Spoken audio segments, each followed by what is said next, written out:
The cold wind swept across the dark waters of Lake Michigan as a large yacht drifted quietly under the night sky. The lake looked calm on the surface, but inside the yacht, tension simmered like a storm waiting to break. Jack Abbott slowly opened his eyes, his head throbbing as confusion washed over him. The last thing he remembered was feeling dizzy, then everything going black. Now he found himself lying on a couch inside a lavish cabin, surrounded by polished wood walls and soft lighting. As he tried to sit up, he realized something was terribly wrong. "Ah, you're awake," a familiar voice said cheerfully. Jack looked up and saw Patty Williams standing near the doorway, watching him with a strange mixture of excitement and curiosity. Her eyes sparkled with mischief as she slowly approached him. "Patty," Jack said carefully, trying to keep his voice steady, "what exactly is going on here?" Patty tilted her head and smiled. "You're my guest, Jack," she said. "Isn't that exciting?" Jack frowned. "Guest," he repeated. "Kidnapped people aren't usually called guests." Patty giggled softly. "Oh, don't be so dramatic. This is all part of a plan." Jack immediately realized something far bigger was happening behind the scenes. Patty rarely acted alone, and if she was involved, someone else had likely orchestrated the situation.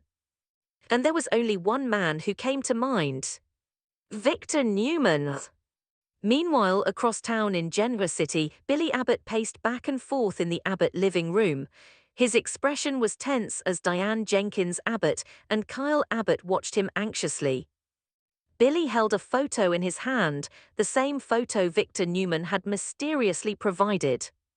In the picture, Jack could clearly be seen unconscious, while two shadowy figures carried him toward a vehicle. Billy stared at the image again, searching for anything he might have missed. "This still doesn't make sense," Billy muttered. Kyle leaned forward. "What do you mean?" Billy pointed toward the background of the photo. "There's something here," he said. "Look closely." Diane stepped closer and studied the image. Behind the figures carrying Jack, part of a marina sign was visible, barely noticeable unless someone was really looking. Kyle squinted. "Wait," he said slowly, "is that a marina?"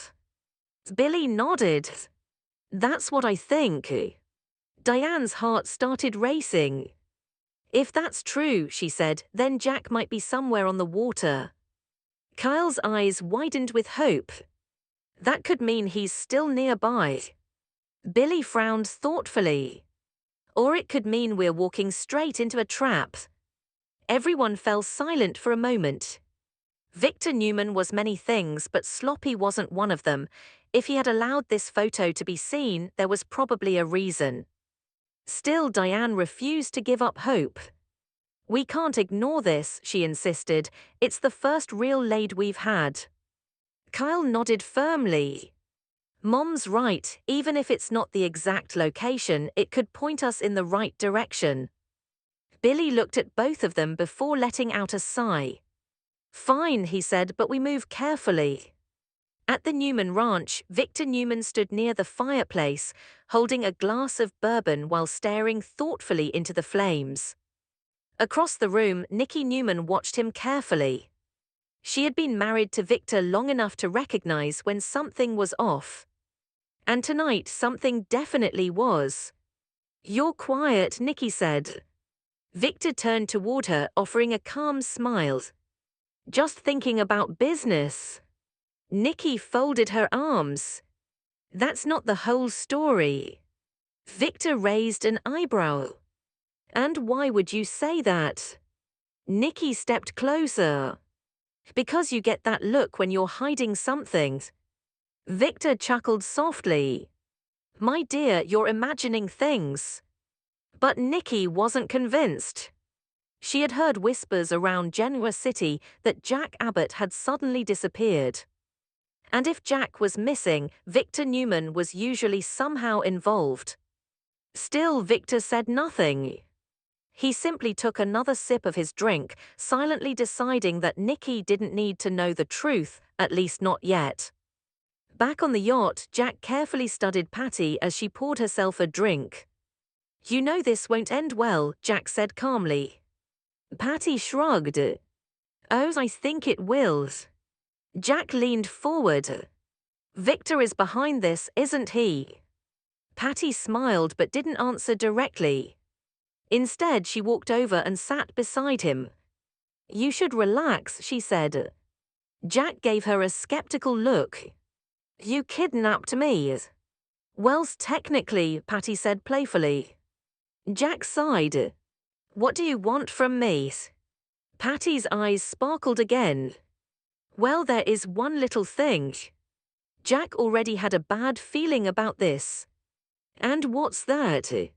Patty leaned closer. I kiss. Jack blinked. You're kidding. Nope. She pointed toward the window. I'll even give you a tour of the yacht. Jack realized that Patty's obsession could actually work in his favor. If he played along, maybe he could learn more about where they were. So he forced a charming smile. If that's what it takes, Jack said. Patty clapped excitedly. Oh, Jack, I knew you'd come around. But what Jack didn't realize was that Patty still had several tricks up her sleeve. And she wasn't nearly as easy to manipulate as he thought. Meanwhile, across town, another conversation was unfolding. Lauren Fenmore Baldwin sat across from Michael Baldwin, deep in thought. I don't know if this is a good idea, Lauren admitted. Michael raised an eyebrow. You're talking about Philly's offer. Lauren nodded. Working at Newman Enterprises could cause serious problems. Michael leaned back thoughtfully. When has that ever stopped you? Lauren sighed. That's not the issue. The Newmans don't trust Phillies, and if I get caught in the middle of their drama.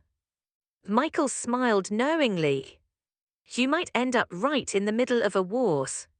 Lauren frowned.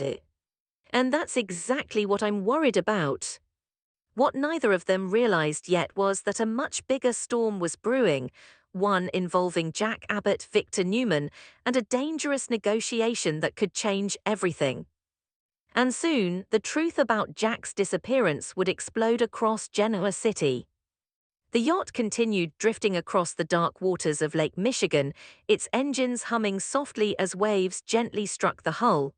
The quietness of the lake created an eerie atmosphere, broken only by the occasional creak of the boat and the sound of water slapping against the sides. Inside the yacht, Jack Abbott followed Patty Williams down a narrow hallway as she excitedly showed him around. See, Patty said happily, isn't it beautiful out here? Jack forced a polite smile while carefully observing every detail. He glanced through the windows, trying to spot any recognizable landmarks, but all he saw was endless water stretching into the darkness. You've got quite the setup, Jack said, playing along. Patty twirled slightly as if she were showing off a luxury hotel. I thought you appreciate it. Jack nodded slowly, continuing to study the layout of the yacht. If he could learn where the exits were, maybe he'd eventually find a way to escape. Patty suddenly stopped and turned toward him. Well, she said expectantly. Jack blinked. Well, what? Patty tapped her lips and smiled mischievously. You promised. Jack realized she meant the kiss she had demanded earlier.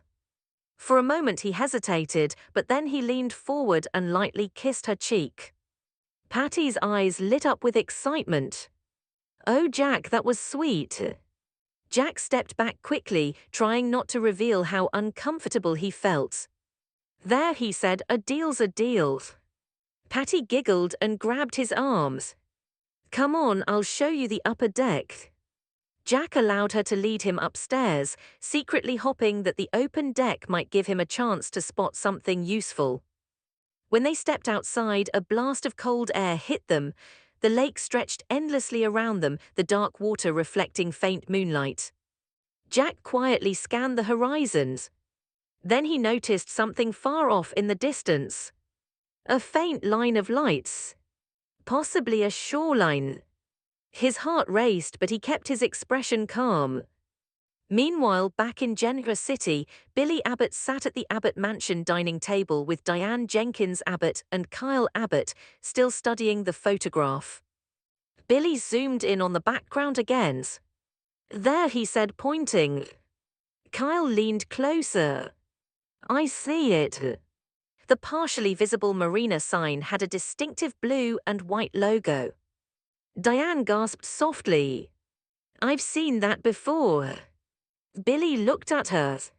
"Where?" "At Lake Michigan," Diane said slowly.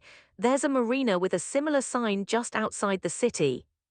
Kyle's eyes widened. "You think Jack is on a boat?" Billy rubbed his chin thoughtfully. "It would explain why we haven't been able to find him." Diane's voice trembled. "If Jack is out on the water, time is critical." Kyle nodded urgently. "We have to check that marina." Billy hesitated again. "What if Victor wants us to find it?" Kyle frowned. "Why would he do that?" Billy sighed. "Because Victor Newman never does anything without a reason." At the Newman ranch, Nikki Newman poured herself a glass of wine as she continued watching Victor carefully. "You're distracted tonight," she said again. Victor looked up. "I'm simply dealing with business matters." Nikki stepped closer. "Does this have anything to do with Jack Abbott?" Victor remained silent for a moment. That silence alone was enough to make Nikki suspicious. "Victor," she said firmly, "what did you do?" Victor calmly set his glass down. "I've done nothing that concerns you." "That's not an answer." Victor sighed. "Nikki, there are some situations that require delicate handling." Nikki's eyes narrowed. "Jack is missing, Victor." Victor said nothing. "And when Jack Abbott disappears," Nikki continued, "your name is always somewhere in the story." Victor's expression hardened slightly. "You're jumping to conclusions." But Nikki knew him too well. "If you're involved in this," she warned, "you need to tell me now." Victor simply turned away. His silence confirmed her fears. Across town, Lauren Fenmore Baldwin was still discussing Phyllis Summers' job offer with Michael Baldwin. "I'm serious," Lauren said. "Working for Newman Enterprises right now could put me in the middle of something dangerous." Michael leaned forward. "You're worried about the Newman family dramas." Lauren nodded. "And with Phyllis involved, that only makes it worse." Michael chuckled. "Phyllis and trouble usually go hand in hand." Lauren sighed. "But the opportunity is tempting." Michael studied her carefully. "You're already considering it." Lauren hesitated. "Maybe." Just then Michael's phone buzzed. He glanced at the screen and frowned. "What is it?" Lauren asked. Michael looked up slowly. "It's about Jack Abbott." Lauren's eyes widened. "What happened?" Michael shook his head. "No one knows exactly, but word is spreading that Jack may have been abducted." Lauren gasped. "That's terrible." Michael nodded grimly. "And if Victor Newman had anything to do with it, Genoa City is about to explode." Back on the yacht, Jack continued studying the distant lights across the lake. Patty leaned on the railing beside him. "Beautiful night, isn't it?" Jack nodded slowly. "Yes, it is." He glanced again at the shorelines. If Billy, Kyle, and Diane were smart enough, maybe they would follow the clues. Maybe they would find the marinas. Maybe they would realize Jack was somewhere out on the lake. But Jack also knew Victor Newman well. Victor didn't make mistakes. And if Victor wanted someone to find him, there was probably another trap waiting. Patty suddenly looked at Jack with a playful grin. "You're thinking too much again." Jack smiled politely. "I do that." Patty leaned closer and whispered happily. Don't worry, things are about to get much more exciting. Jack felt a chill run down his spine.